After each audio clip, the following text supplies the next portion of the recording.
Hər kəsə salam, hər vaxtınız xeyir olsun. Ümidvaram ki, yaxşısınız. Növbəti dərs izahımızın videosu ilə qarşınızdayım. Bugün biz sizinlə vulkan və zəlzələdən danışacağıq.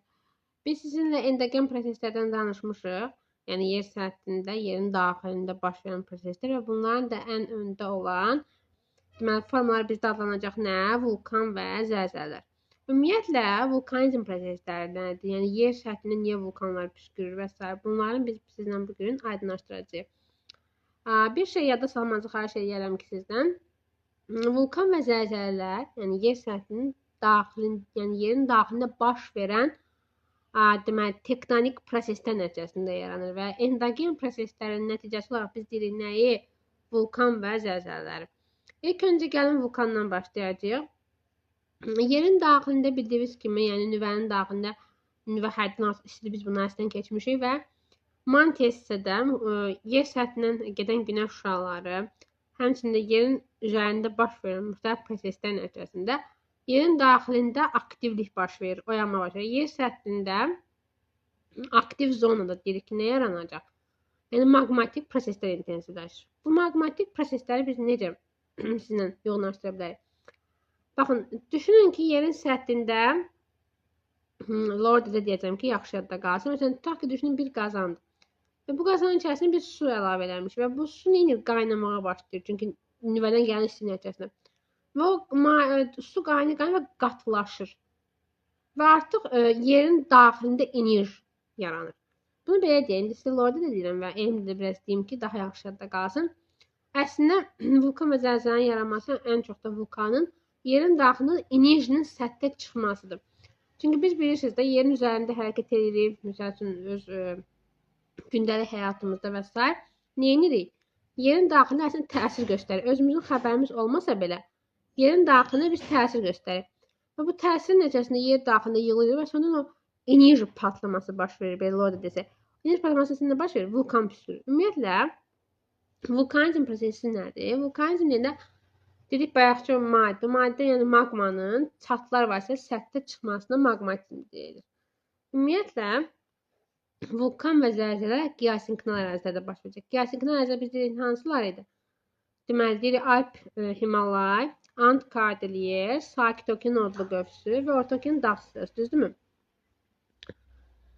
Bu zaman nə baş verir? Burada olan deyirik yer səthinə çıxır və çıxan zaman baxın bu vulkanın yaranmasıdır. Hazır şəkildə gördüyünüz. Baxın, burada biz magmadır. Baxın, bu qırmızı gördüyünüz maddə var. O magmadır. Və nə edir? Yerin daxilindən yerin səthinə doğru çıxmağa başlayır. Bu zaman nə baş verir? Deyirik ki, çıxdığı zaman ən üstdə gördüyümüz nədir? Çökəklikdir. Bu nə deyirik? Deyirik nə? Krater. Və onun deməli, diametri 1,5-dən 1,2-dən böyük olan zaman olur nə? Kaldera. Deməli, yadda saxlayırıq nə? Vulkan tək okean tipli yer qabığında deyil, nə də sırf materikdə baş vermir. Həm okeanda, həm də materikdə baş verə bilər. Əsas nə olmalıdır? Geosinkron zona olmalıdır. Əgər vulkan, deməli, materik tipli yer qabığı olan ərazidə, yəni məsələn Alp Himalayadadırsa, Ant Kordilyerdə bu olur nə? Stratovulkan. Yəni materik tipli yer qabığında baş verirsə. Amma okean tipli yer qabığında baş verirsə, buna deyirik qalxanvari vulkanlar. Okeanda olanın tərkibi daha çox turş olur. Məsələn, materik tipli hansılar misal göstərək? Məsələn, İtaliyada olan Etnanı, Vezuvini misal göstərə bilərik. Ümumiyyətlə, vulkan püskürən zaman nə baş verir? Yer səthində duru və sıyıq maddə, maye daha doğrusu səthə. Buna deyirik nə? Lava. Və təbii ki, partlayış olur. Yəni belə deyək də, möhkəm məsələn o enerjinin nə qədər çox çıxmasına asılıdır. Artıq yerin daxilindəki o maqma səthə çıxan zaman, əgər çox güclü bir şəkildə çıxırsa, hətta yer səthini titrəməyə belə gətirib çıxara bilir. Sirkələnməsinə belə gətirib çıxar. Deməli, bu zaman nə baş verir? Deyirik ki, tək elə maqma çıxmır da, orada müxtəlif daşlar, müxtəlif belə deyək, tozlar da çıxır ki, və ona görə də vulkan püskürən əraziyə ən azı bir həftə deyilir, amma ən azı yəni bir 10 gün, bir aya yaxın yaxınlaşmaq olmaz.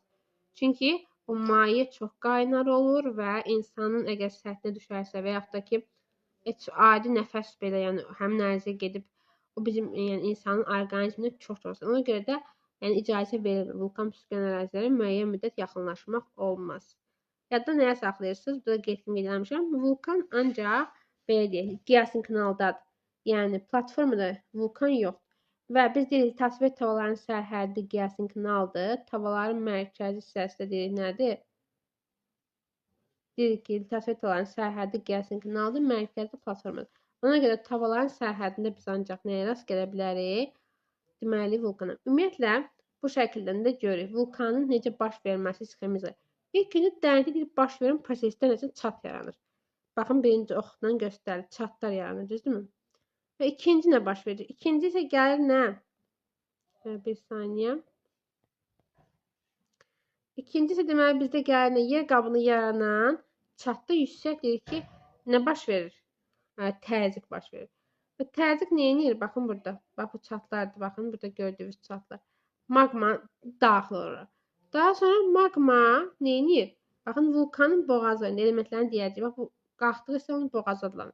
Magma yer səthinə qalxır. Deməli, deyirik ki, buradan baxdığımız kimi birinci şəkildə deyirik ki, yerin dərində baş verən prosesdə necə çat yaranır. Baxın, bu birinci oxdan görürük. İkinci yer qabına deyirik, yaranan çatda, baxın, bu qırmızı hissələr görürsünüz. Çatlarda yüksək təzyiq mantia ocağında magmada, yəni yerin daxilinə gələn magma nə edir? Tavaların arasındakı sərhədlərə dolur. Üçüncü hissədə isə bildiyiniz kimi vulkan elementləri var. Vulkanın boğazıdır, vulkanın deməli yaratdığı çökəli. Bunları biz qeyd edəcəyik. Məsələn, bax bu çıxdığı sahə boğaz adlanır və üçüncü nə olur? Magma yer səthinə doğru, yəni boğaz olsa qalxır. Dörddə isə vulkanın konusunda bu yaranan təpə var. Buna deyirik nə? Krater. Daha sonra biz deyirik ki, krater nə çıxır? Baxın bu oxu görürsünüz ki, kraterdən deyirik ki, səthdə zərərli qaz, su buxarı, kül, vulkan bombaları və ərimiş maye axır.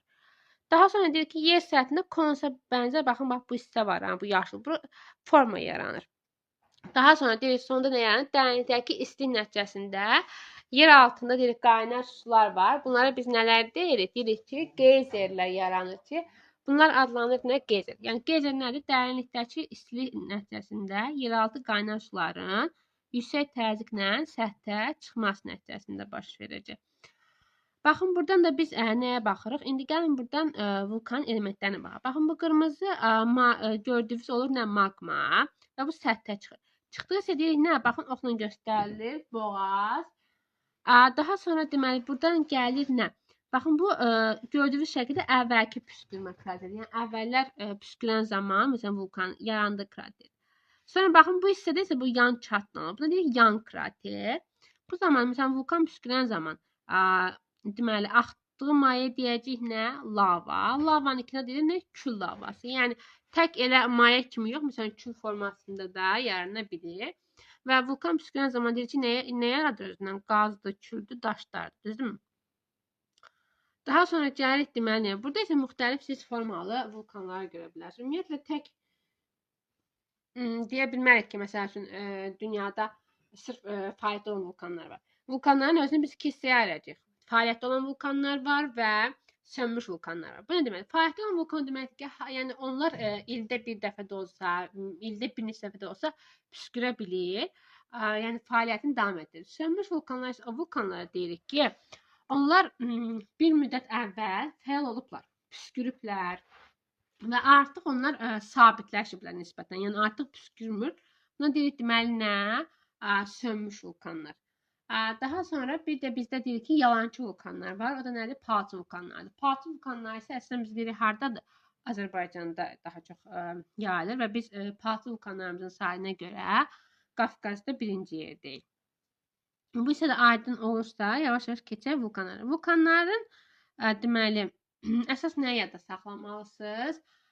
Sizdə suallarda, testlərinizdə həm belə deyək ki, şəkil kimi də verə bilər, xəritə kimi, həm də ki, sizdə sxematik verir. Məsələn, şimalda yerləşən, cənubda yerləşən. Ən məşhurları misal üçün sizin üçün qeyd edəcəm. Məsələn, bax, Kulçu şopkası var, yerləşir Kamçatka yarımadasında. Gəlin birinci xəritə bax, Asiya qitəsindəki vulkanlar. Mən burada dedikcə çox xahiş edirəm, siz də öz xəritənizdə baxsınız, daha yaxşı olar ki, yadınızda daha yaxşı qalsın. Deməli, Kamçatka yarımadasında hansı vulkandır? Kulçu şopkasıdır. Sonra Yaponiyada Fudziyamadır və Aso vulkanıdır. Sonra Filippində Apo vulkanıdır. İndoneziyada Krakatau'dur, Semerin vulkanlarıdır. Bu Asiyada olan vulkanlar. Sonra gəlir Avropadakı vulkanlara. Avropada İslandiyada olan vulkandır Hekla. İslandiya Divəqə sonunda yerləşən vulkandır. Yəni okean tipli yer qabını. Bu adlanan Hekla vulkanıdır. Bir də deyirik Apennin yarımadasında yerləşən vulkanlarımız var. Düşür Alp Himalaya qiyasının kanalına. Vezuvi ilə Etnadır. Bunu xəritə kimi də veriblər testlərimizdə. Vezuvi yuxarıda olandır, Etna isə biraz aşağısında yerləşəndir. Yerini yaxşı yadda saxlayarsınız. Sonra gəlirəm Afrikadakı vulkanlara. Afrikada da Kamerun ərazisində Kamerun vulkanıdır. Bir də ki Tanzaniya ərazisində Kilimanjaro vulkanıdır. Bunları yaxşı yadda saxlayaq. Şimali Amerikada vulkanlar isə bildiyiniz kimi vulkanlar deyirik harda olmalıdır? Gəlsin kanal ərazilərdə. Ant Kardilləri Gəlsin kanalında, Alp Himalaya Gəlsin kanalında, Sakit Okean Ordu qövsündə və Orta Okean dağ silsiləsində. Deməli, Şimali Amerikadakı vulkanlar hansılardır? Reynidir, Shastadır. Sonra Meksikada Kolima var. Sonra Orisabodur, Taxumulkodur, Motombodur və Popocatépetl. Bu vulkanları da yadda saxlayaq. Sonra gəlirəm Cənubi Amerika. Cənubi Amerikada isə deməli Ruiz vulkanıdır Kolumbiya ərazisində, Ekvador ərazisində Cotopaxidir.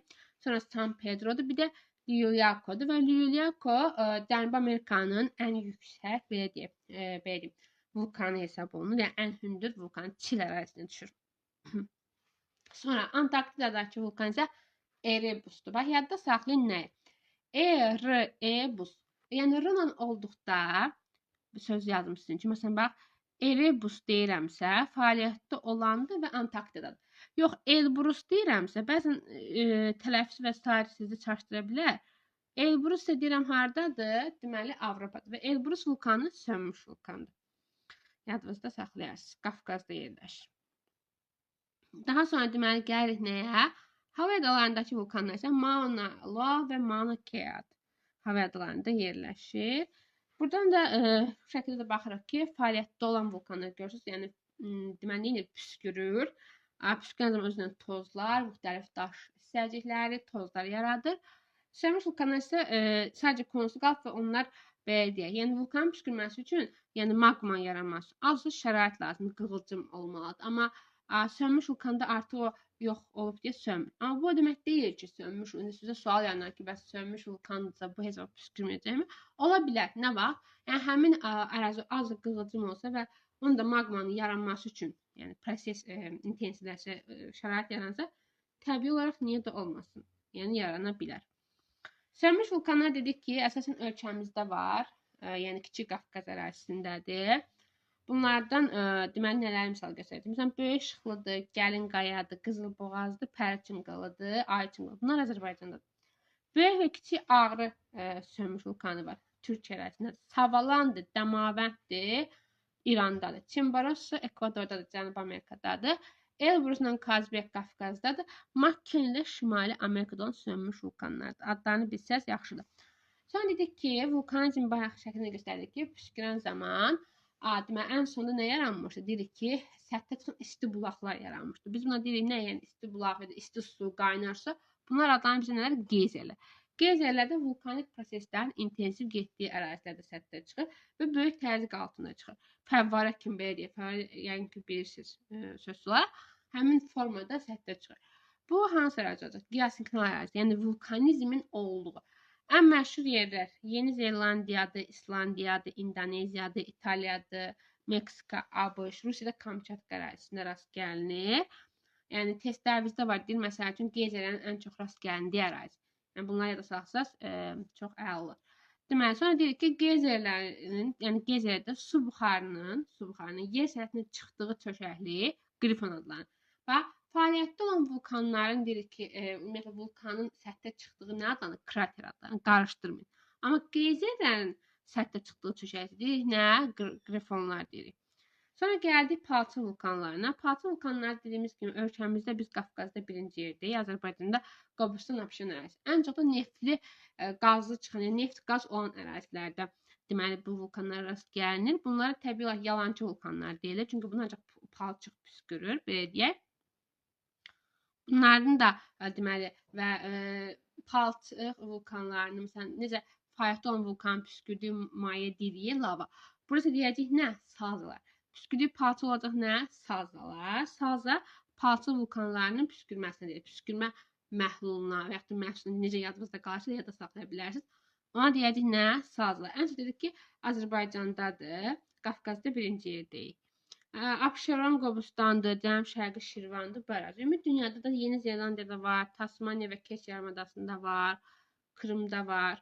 Və bizdə olanlardan ən məşhur Toraq aydı 402 metr, Bozdağ var, Lökbatan var, Kəniz var, Axtarım Peşələr var və s. İndi gəldik nəyə?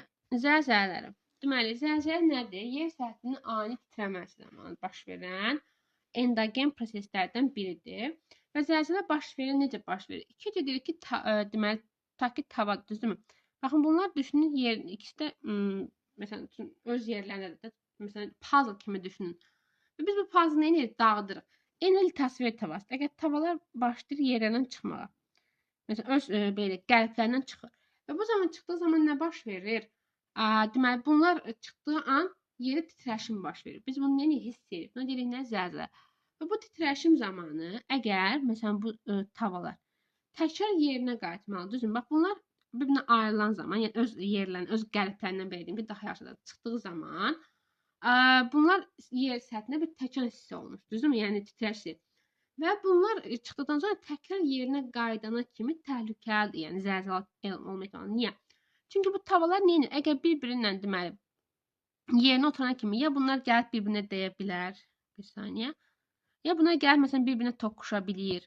Və yaxud da deyirik ki, deməli, nə baş verə bilər? Məsələn, biri digərini deyə bilər və yaxud da biri tam gəlib yerinə otura bilər, biri otura bilməz. Bu zaman nə olur? Artıq o tavalar bir toqquşduqca biz o səthdə nə hiss edirik? Misal üçün, bildiyiniz kimi, ötən ilin, yəni 2023-cü ilin fevral ayında Türkiyədə çox güclü, dəhşətli bir zəlzələ baş verdi. O zəlzələnin baş verməsində, yəni 100 min nəfərdən çox insan həyatını itirdi. Bunun əslində səbəblərindən biri tavaların tez bir zamanda yerinə oturmasıdır və biraz gec oturması. Çünki tavalar tərpəndi, belə deyək, lap yaxşı da qalsın deyə. Nə baş verdi?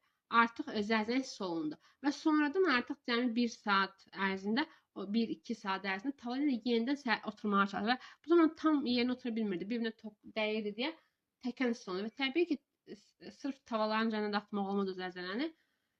Həmin binaların düzgün qurulmaması və s. bunlar hamısı, yəni insanlar üçün belə biraz təhlükəli və bildiyiniz kimi hal-hazırda telefonlarımıza bildiriş gəlir. Zəlzələdən 1 dəqiqə öncəki, yəni 1 dəqiqə ərzində zəlzələ olacaq.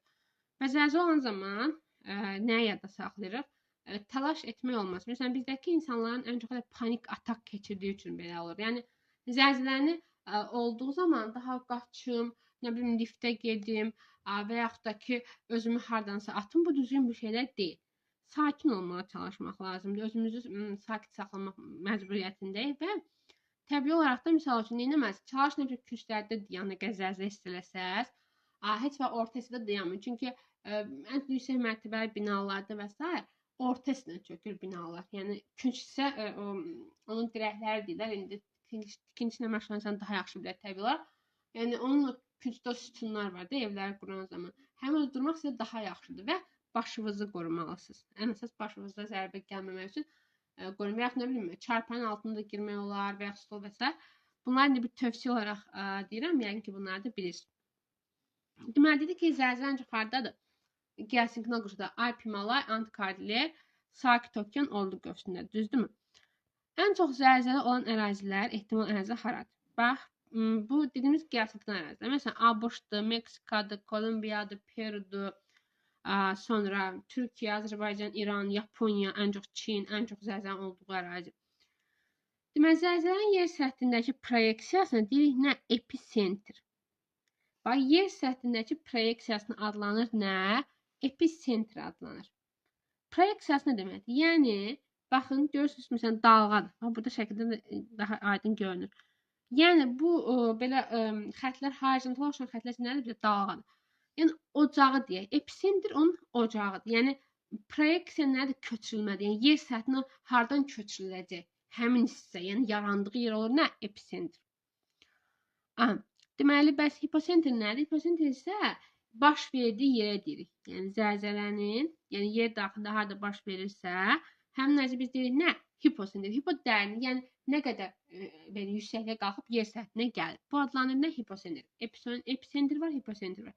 Episendir yer səthində olan proyeksiyasını düşünün. Hiposendir isə yer səthində olan ocağına deyirlər. Yadda qalar. Hiposendir 500 kilometrdir, bəzi halda 400-700 kilometr dərinlikdə də ola bilər. Ən çox zəlzələ baş verən ərazilər gördüyünüz kimi Şimali Amerika materikidir. Sonra Cənubi Amerikanın qərb hissəsi, Alp Himalaya gəlsinkinal və Sartorion Odoqos. Yəni deməli gəlsinkinal ərazilərdir. Sonra zəlzələlər ilə məşğul insanlara belə deyək, seismologlar deyirlər. Zəlzələnin deməli ölçən cihaz seismoqraf adlanır. Daha sonra zəlzələnin də 12 ballıq Richter şkalasının ölçürlər. Dağıntıları isə Merkal, o da 12 ballıqdır. Merkal şkalasının ölçürlər. Və yer səthində təkanların qeydə alındığı xəttlər isə izoseislər. İzo sözü mənası eyni demək, seislər isə zəlzələ belə deyək, titrəmənin dərəcəsini ölçürlər.